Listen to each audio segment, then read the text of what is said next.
Good day mga ka-idol. Another design naman tayo sa ating garapon lampara. Ayan, ngayon, garapon lampshade na naman ang ating ginawa. May nakuha tayong lampshade na 220 mga ka-idol.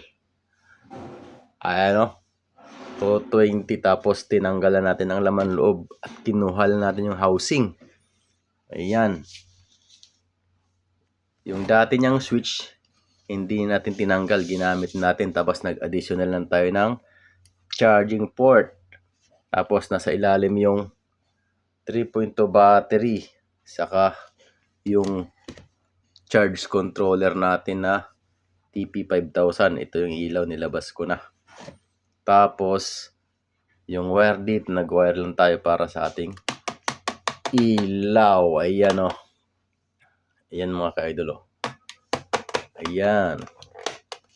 Pailawin natin mga ka-idol.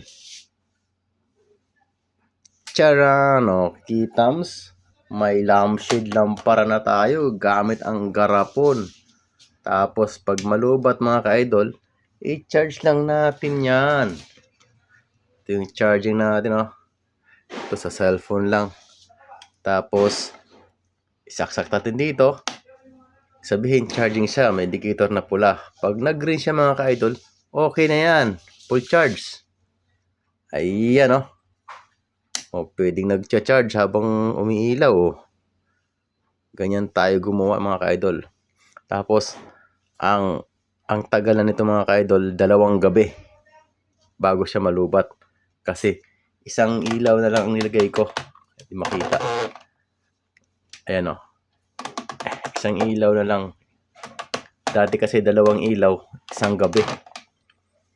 Ayan mga ka-idol, ang ating new improved lampshade lampara garapon. Thank you for watching.